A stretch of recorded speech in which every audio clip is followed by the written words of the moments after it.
Good morning, everybody in Wellspring and on Zoom. We are going to be muting everybody out in Zoom land now.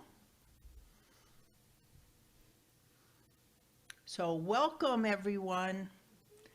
Today is Sunday, January 16th, and Kamatara and I were just talking about flannel and jeans, and so today is Plannel Day for Platter Day for plaid flannel. I come from the northern Minnesota, so I grew up in flannel, don't you know? Yeah, I'm with you. Okay, so to start off, we do have a few announcements. Want to remind everybody that Early Bird is meeting via Zoom at 9:30, and you can get the Zoom's information on our website or in our weekly email. Our upcoming speakers for the rest of January. Today we have Reverend Kamatara. Next Sunday on the 23rd, we have Dr. Edward Brolbaugh. And then on the 30th, it's our fifth Sunday, and Judy has picked out an amazing video called Reality Reconciles Science and Religion by Michael Dowd. The board meeting was held last Wednesday, January 12th, and we have a short report here. It was our tithing, our quarterly tithing, and we gave $320 to Safe Haven. That was an animal organization that was a favorite of Martha Ward's. We have $500 to the Habitat for Humanity and $500 to Mesilla Valley Hospice. I put the dot in the wrong spot. 320, not 322. That's okay. We gave some money away.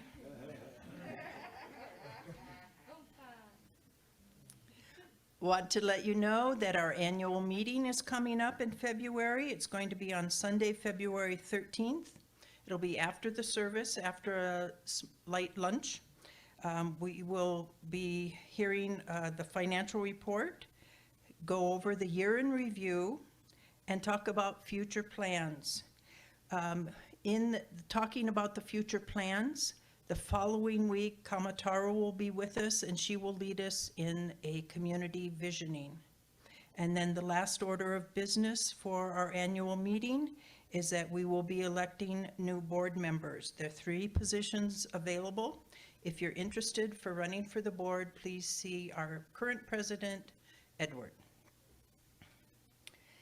Also want to mention, if you would please hold Shirley and her family in the light. Her nephew Gary has had a severe heart attack and is not doing well, so we affirm his whole perfect health and all is in divine order. Our prayer meeting meets weekly on Tuesday afternoons. They are ready to be of service and to support you, and you may submit a request via our webpage. So at 4:15 on Tuesdays, if you would like to sit quietly in your sacred space, we know that prayer works and there is no limit to the power of Spirit. And now we will invoke Spirit to be with us today in this space. So Mother, Father, God, Great Spirit, the divine, the all that is, we invite you now to be with us and support each and every one of us. We know that your love flows in, through, and around each of us. And we hold Shirley and her family and her nephew Gary in the light, knowing that all is well. We are grateful for this time to come together as a Wellspring spiritual community, supporting each and every one of us on our own individual spiritual journey. And we say together, and so it is. And if you're able to, please stand as we do our Song of Joy. Our guest musician Doug will be assisting us, as so will be Edwin.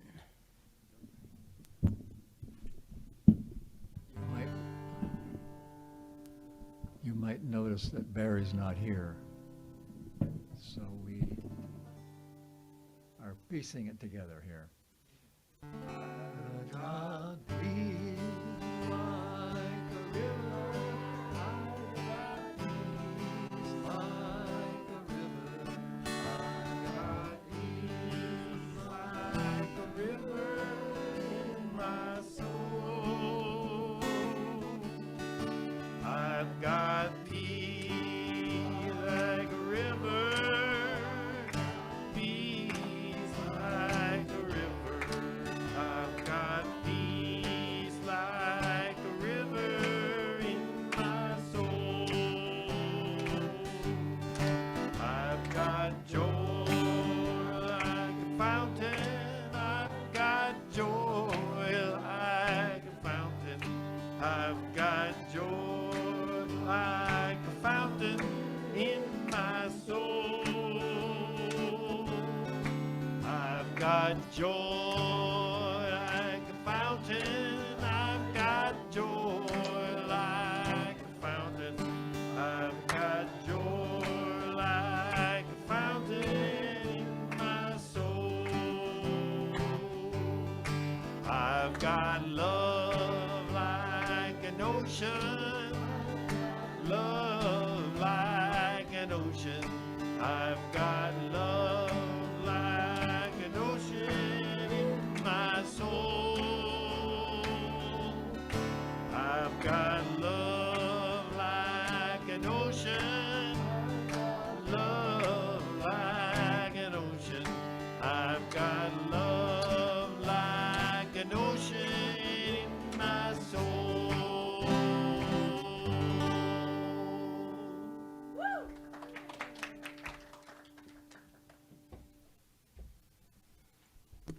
That was purty. Yes. So now, if you would please say with me our vision, our mission, and our affirmation. Our vision: to elevate spiritual consciousness in our world. Our mission: to support individual spiritual quests through celebration, study, counsel, loving fellowship, and service. And our affirmation: I know that this year of 2022 is divinely guided and blessed each and every day. I allow Spirit to work through me to foster more compassion, love, and understanding wherever I go. And I am grateful for the Wellspring community that supports my spiritual well-being throughout the year. And so it is. And it is now my great honor to be able to present our guest musician, Doug Adams.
I'm not often speechless, but that was a lovely musical journey. Thank you for sharing your gift with us.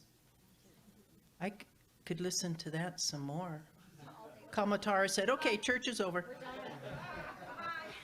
And if anyone would like to listen to more of Doug's music, he does have some CDs available for you next door.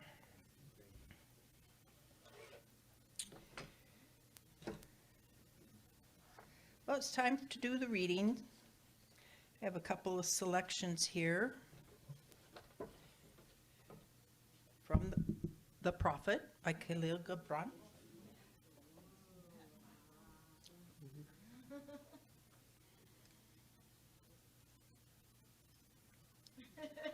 Now I'll be able to read to you.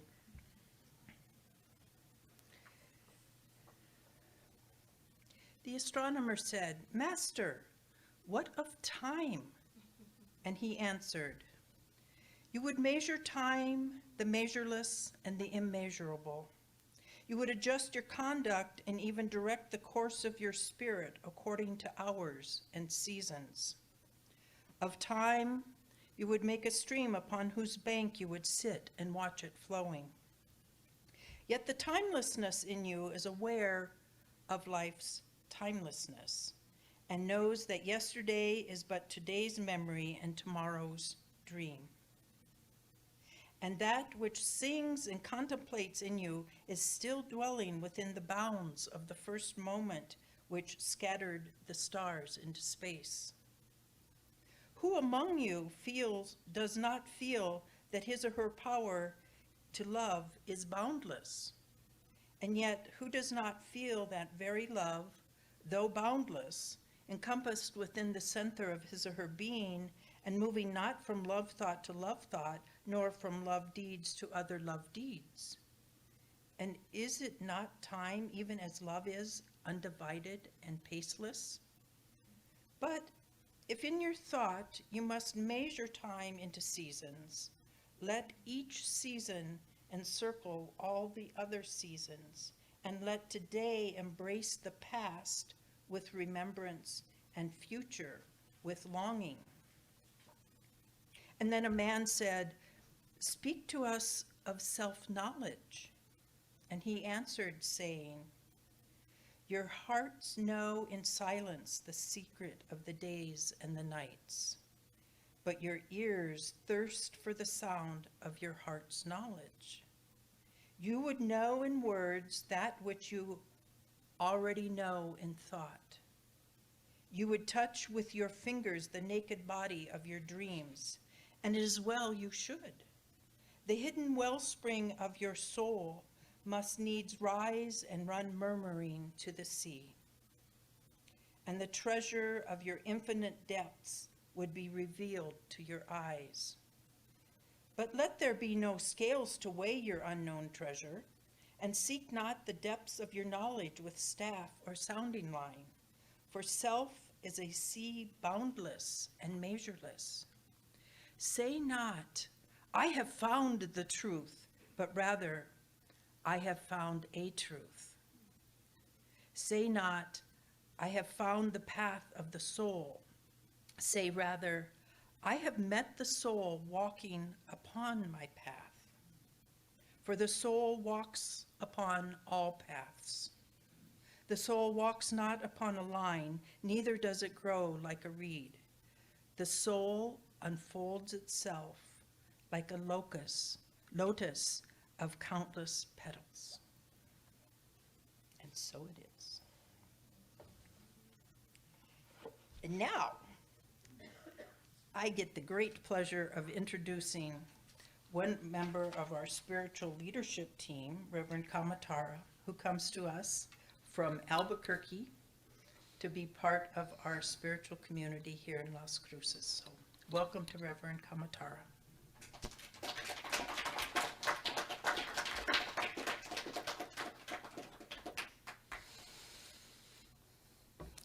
Yay.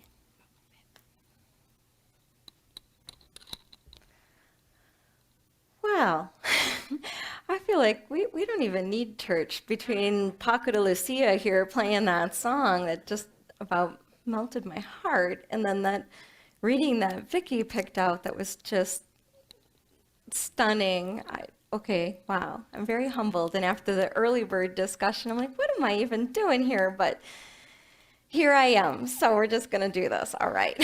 I'm just humbled and honored to be here with you. And I feel like it's forever since I've seen you. Like I haven't seen you since last year or something like that. So Happy New Year. Hey, we should all acquaint. Just kidding. All right. And my talk title for today is called New Year's Syndrome. Because I don't know if you've experienced this, but I sure have. There are some very wacky mental traps we can get ourselves into associated with the new year. So we're going to unpack some of those little hazards and traps and goofy little things that we do, oh, sweet humans, that we do, and see if we could maybe redirect our experience in the new year. So in social media, so like Facebook, Instagram, I've been seeing a couple different cartoons going around about the new year. And maybe you've seen them too, and they represent almost opposite opinions about what the new year is going to be. And the first one, if you picture, here's a door and it's labeled 2022, and there's all these people kind of crouched and hiding around the corner with a really long broom handle, and they're about to open the door and they're just terrified. That's one posture that a lot of folks are taking right now. But another one that I saw, not as frequently, was one that had two little characters talking to each other, and the one little character says, I think 2022 is going to be filled with flowers. And the other little character says, well, why do you think that? And the first little character says, because I'm planting flower seeds. Yeah, yes. And I don't want to be dismissive of what we've experienced in the past. So I do want to state very clearly, I understand that the last year or two, it may feel like a time of unparalleled loss and grief and all these things coming up to be healed and known, and it's really gnarly, yes. So caution may be warranted. And, could we do the and here? And could we just consider, why do we have this hang up about January somehow magically being this turning point, like this hard line in the sand that this infinite universe somehow abides by our human calendar that we made whenever we made this goofy little calendar we have? Like, why would the universe be like, oh, it's January 1st, it's time to clean shop right now? Why does that even make sense? I get that the end of the year is a natural time for contemplation and a good time to look forward. So if that's empowering for you, then God bless you, do it. That's fantastic. But I think we pin a lot of false hopes and beliefs and these wild statements to like, it's the new year. And that's the syndrome of, okay, it's the close of this last year as an arbitrary unit of time. And I'm opening up this new arbitrary unit of time with great anticipation, and hope springs eternal in the human breast. And this year is going to be better than what? What are we even talking about here? And those New Year's resolutions, let me tell you, the gym is packed right now. And I'm telling you, by February 1st, I will find a parking spot. No offense meant, but it's going to happen, and it happens every year. Unless maybe you listened to Dr. Edwards' talk from last week, where he spoke about how to supercharge your New Year's resolution so they actually have the infrastructure and the action steps. And, we know with Science of Mind, we have the tools to actually make things happen. So maybe those New Year's resolutions will take wings and fly. But most people don't have those tools, and we get all excited and wrapped up. We're in the honeymoon of the new year. And then one thing happens, and we're back to life as we know it, and the new year has disappointed us again. And then we just characterize the whole year, tears in my beer, it's another rough year, right? I'm just talking about myself right now. I do that. So let's unpack a little bit of logic here. And at first, what I'm going to say, it may sound a little depressing or harsh, but I promise you I'm going to lift you up in a bit. So just walk with me for a sec. Okay. Guess what? January 1st is no more or less special than any other day.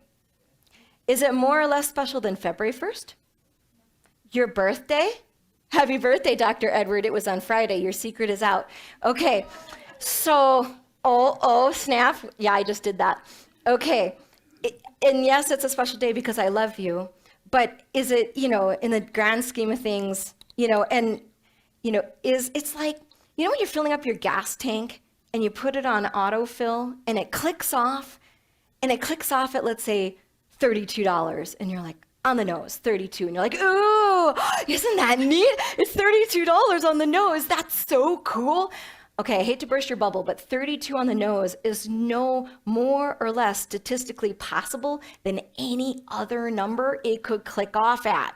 It's equally statistically possible as 3201, 3258, 27. It could be any number. We just like that number more. True story, if you think about it. And that's how we are with January. We just have made it be this magical thing of like, oh, it's a fresh start and it's this new, woo, we get all excited. We just like it more than we like February 1st. Or what day is today? January 16th. I don't know, what's with that? In fact, have you ever woken up on a day that was a particular birthday that you thought, oh, I'm 16, 18, 21, 50, 60, whatever it was that somehow was like magical for you? And you think, oh, today is going to feel different. And something magical is going to happen today. And then the day comes and it goes and you wake up the next day and you're like, oh, meh. It's just another day. Each day is literally just another day. Okay, now this is the part where I flip it, because I'm not trying to be nihilistic or dismissive, or like if you know your Winnie the Pooh characters, I am not being Eeyore in this moment. What I am trying to say, let's flip it, let's be Tigger about it. Each day is another day.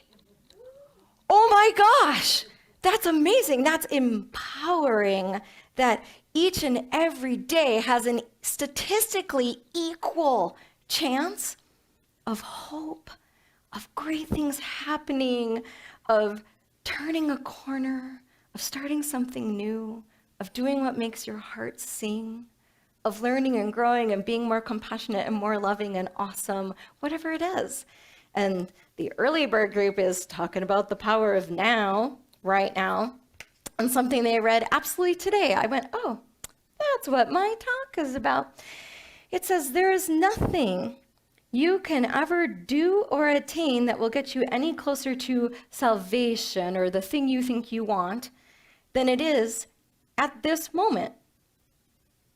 This may be hard to grasp for a mind accustomed to thinking that everything worthwhile is in the future. It says, nor can anything that you ever did or that was done to you in the past prevent you from saying yes to what is and take your attention deeply into the now. You cannot do this in the future. You do it now or not at all. It's right now. And as Douglas Adams, one of my favorite authors, would say, time is an illusion. Lunchtime doubly so. Okay, little levity for you there. So two really big hazards, some mental traps that we get into with the new year. One of them is that whole time thing.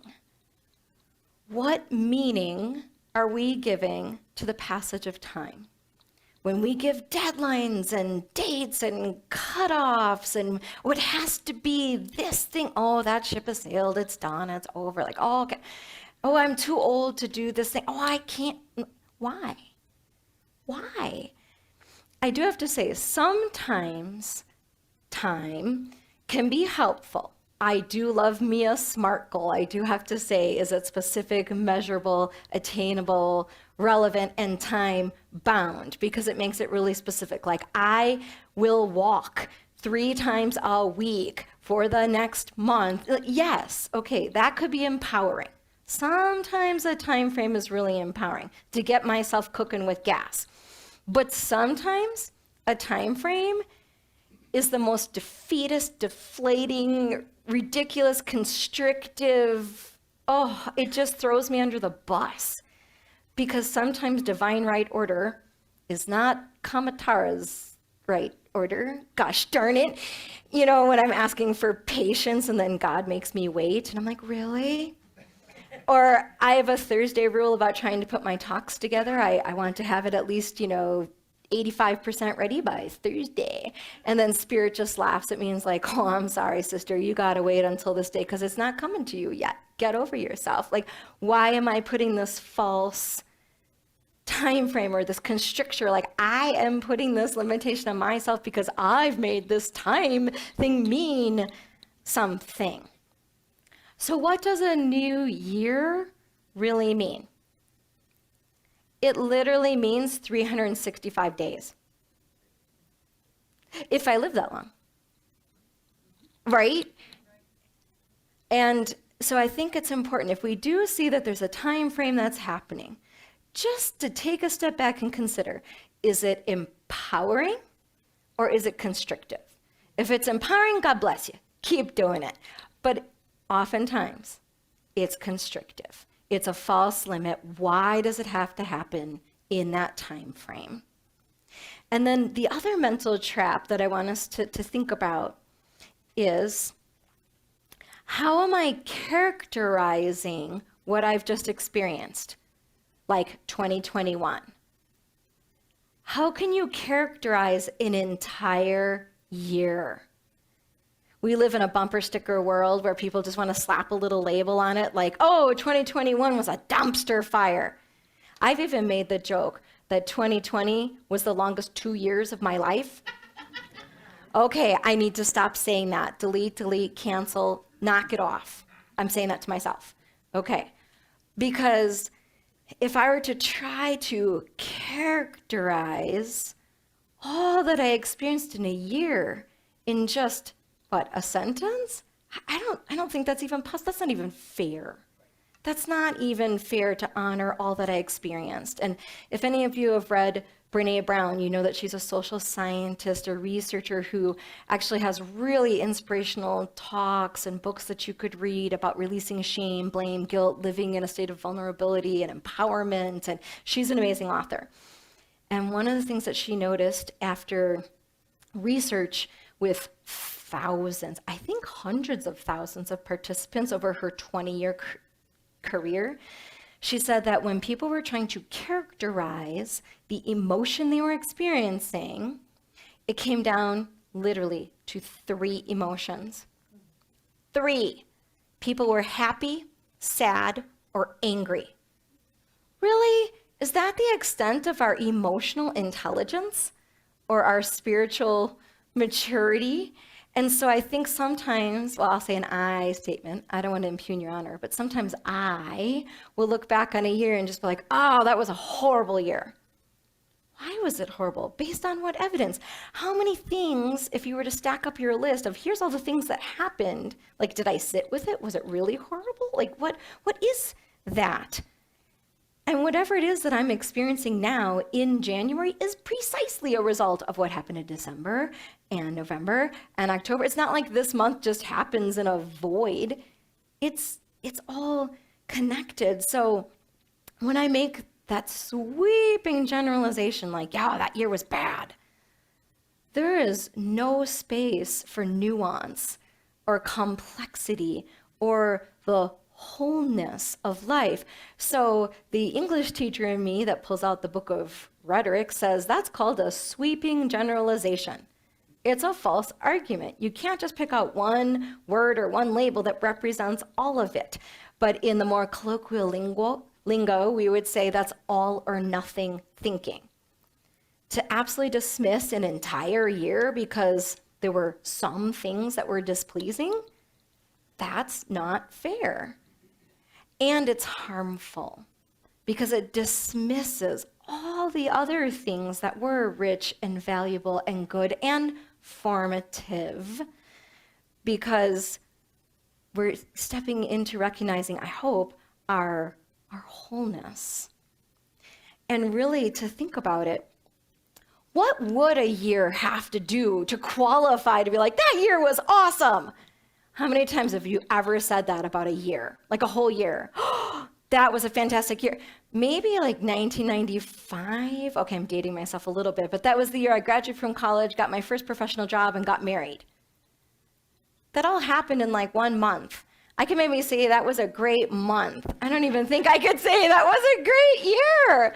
Like, how realistic is that? Or when I think of my 2021, okay, I graduated from ministerial school. Okay, well, that was amazing and I learned a lot, but it also was really grueling and ran me through the ringer. Or, we had that very intense experience of our beloved friend Martha passing at the end of October.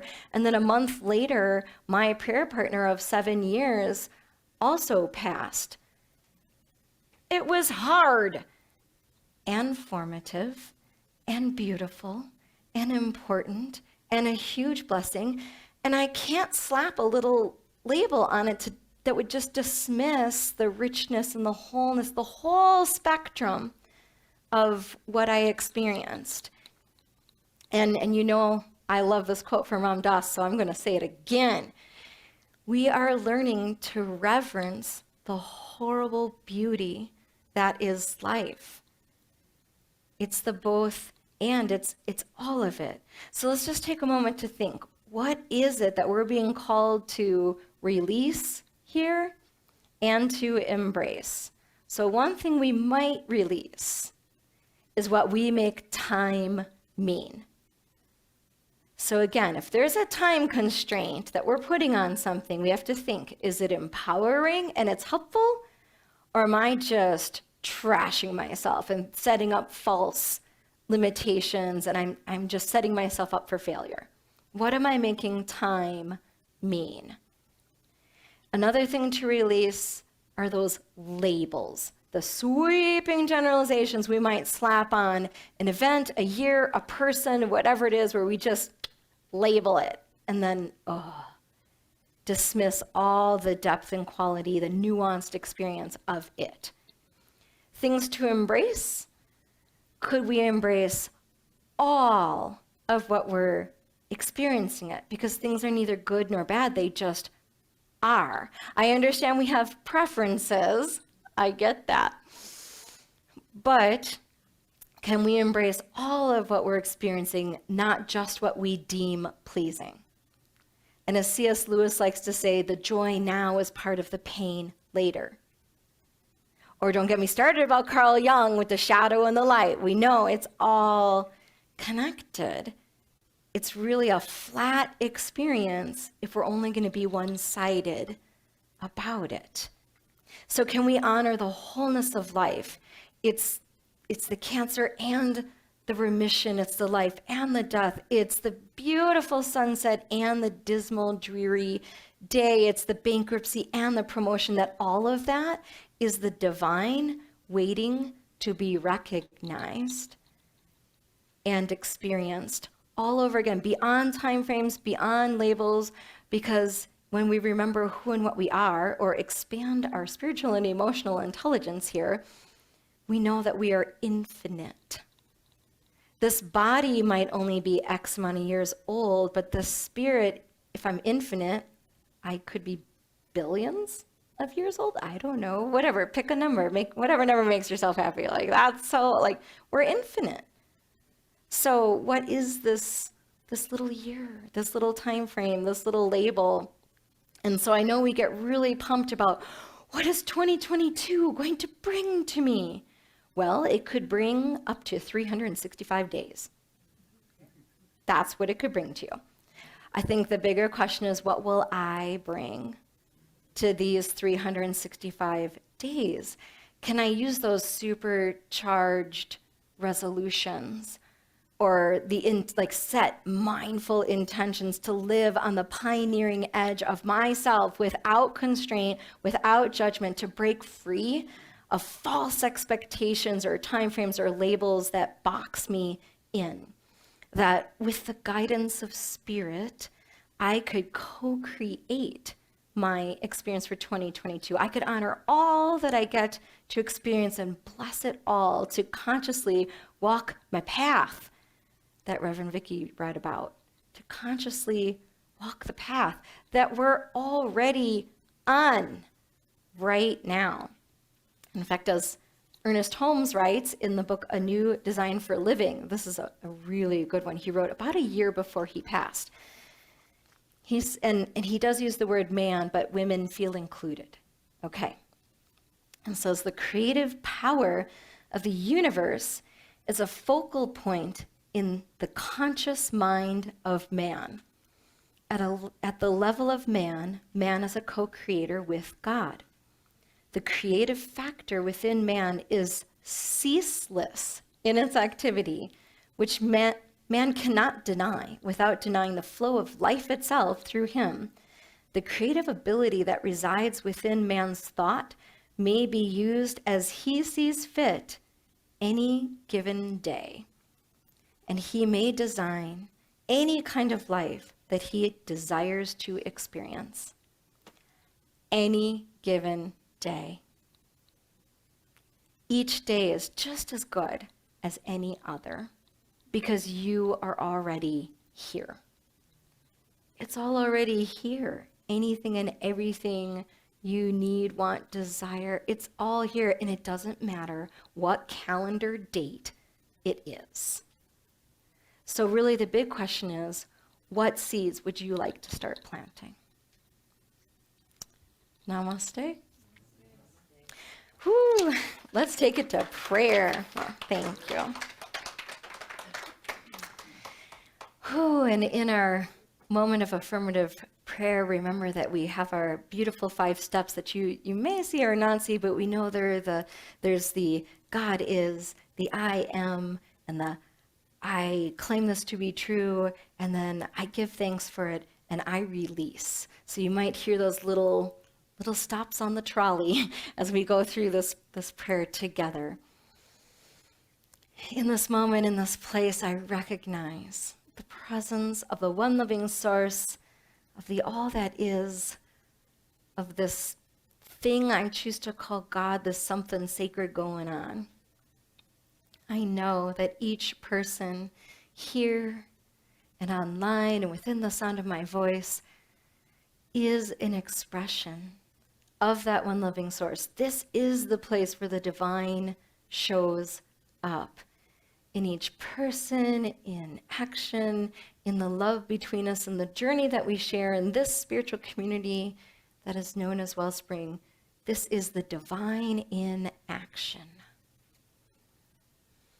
And knowing that we each are infinite expressions of the divine, I know that we each have access to the infinite warehouse of possibilities and qualities of the divine that we would like to experience, that we would like to welcome into our lives and have more of that here through us. And so I claim for each person a connection to that infinite space of possibility and the capacity to listen within and know with discernment, what is mine to do? What seeds am I planting right now? And to do it with zeal, absolute joy and bounty and consciousness, and to just revel in all the flowers that are coming up in 2022, and honoring the times when we sit down on the path and just cry and weep and need to sit down and think, that's also on the path as well. And so knowing that each and every piece and part of our life is the divine showing up, waiting to be recognized, I know that all of it is divinely guided and blessed. and that this sacred time we had together this morning is a catalyst for great growth and deepened experiences and insights and wonderful bounty that expresses itself out into the world, and that everyone who crosses our path is touched because of the inner work and the outer work that we are personally doing. So with incredible gratitude for this spiritual community, this beautiful faith and teaching philosophy, this way of life, I know that each person is truly blessed, and I'm grateful. And knowing that all is in divine right order in its own time frame, in its own way, I let it go and I let it be. And please join me in saying, and so it is. Amen.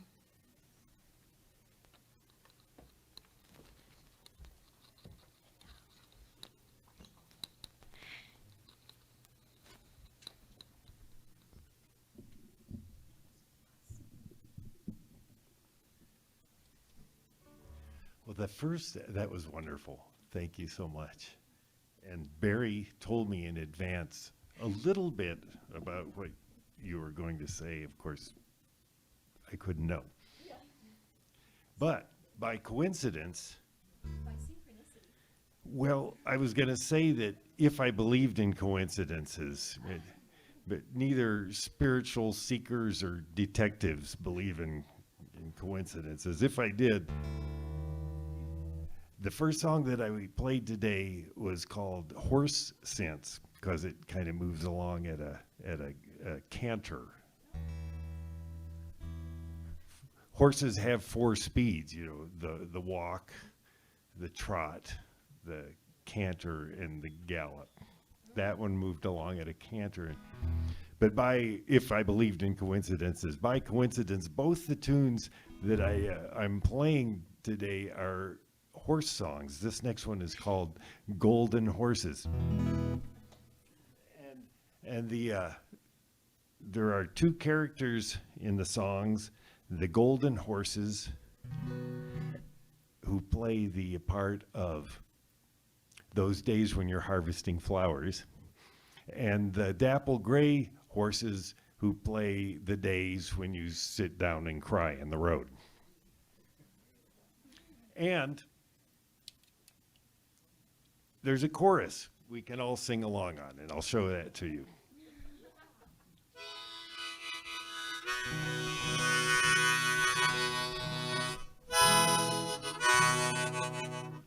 It goes like this.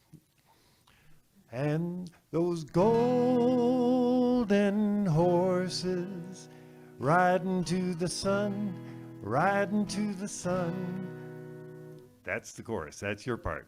Like those golden horses riding to the sun, riding to the sun. 3 times. Like those golden horses riding to the sun, riding to the sun.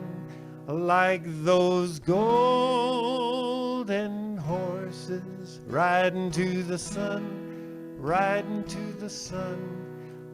Then it's like those dapple gray ponies riding to the rain. You don't have to sing the part, but on that last line, but if you like to, it's those dapple gray ponies riding to the rain. Ooh.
Trouble, you say it rules your world.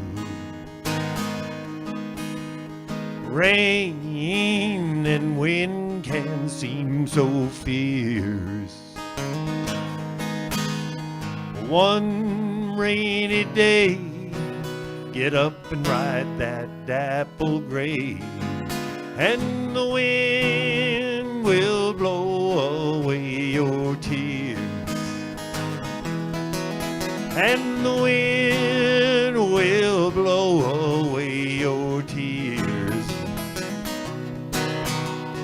Worried blues, you sing them all the time. We've been mourning, we've been crying. Leave those worried blues.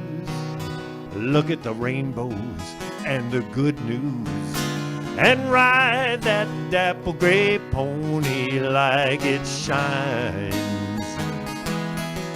And ride that dapple gray pony like it shines. Like those golden horses riding to the sun, riding to the sun. Like those golden horses riding to the sun, riding to the sun. Like those golden horses riding to the sun, riding to the sun.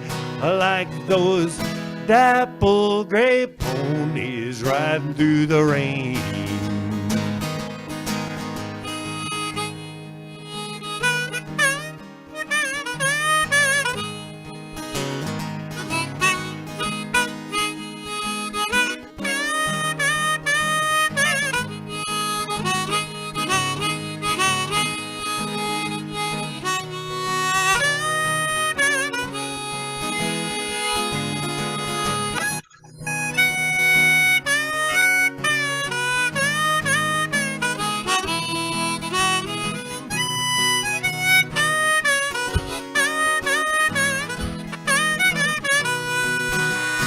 Trouble is so heavy you can't carry it.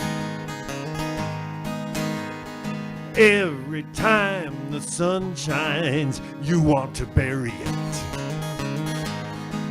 Fix your eyes upon the light that keeps shining through the night, and hitch your golden horses to sweet chariot. Yes, hitch your golden horses to sweet chariot. Like those golden horses riding to the sun, riding to the sun. Like those golden horses riding to the sun, riding to the sun. Like those golden horses riding to the sun, riding to the sun. Like those dapple gray ponies riding through the rain.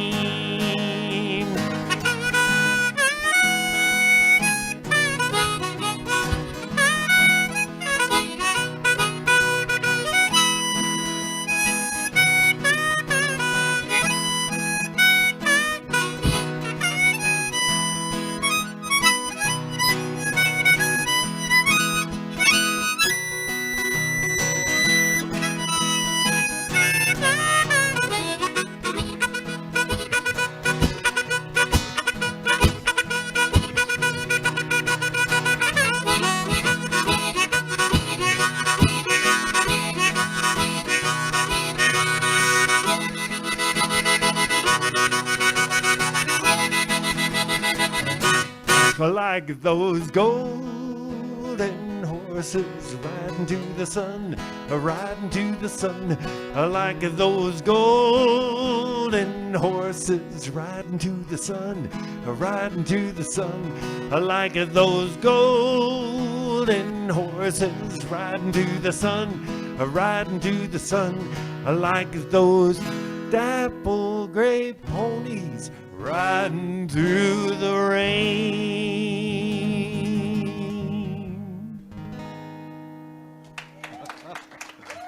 Thank you, thank you, thank you.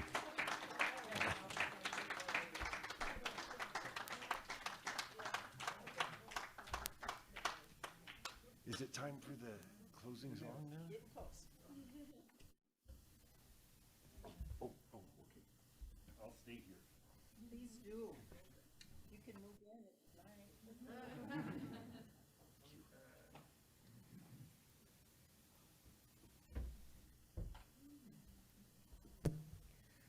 Wow. Well, I just got to say that this last hour has been an awesome year so far. Ugh.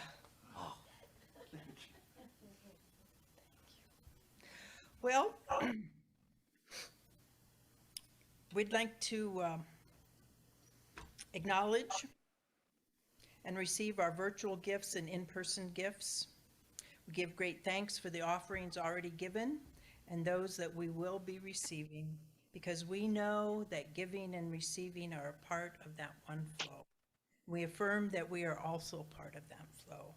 We bless these gifts and know that they are multiplied throughout our community. And there's a number of folks that have been involved with this production. We'd like to give thanks to each and every one that makes this a special time together. So, and lastly, if you're out in Zoom land, if you'd like to stay around and visit for a bit, great. And those of us here in the sanctuary, we can go next door to the fellowship hall. And now, if you'd like to please stand and read with me the benediction followed by our congregational song. Spirit in the midst of us is mighty.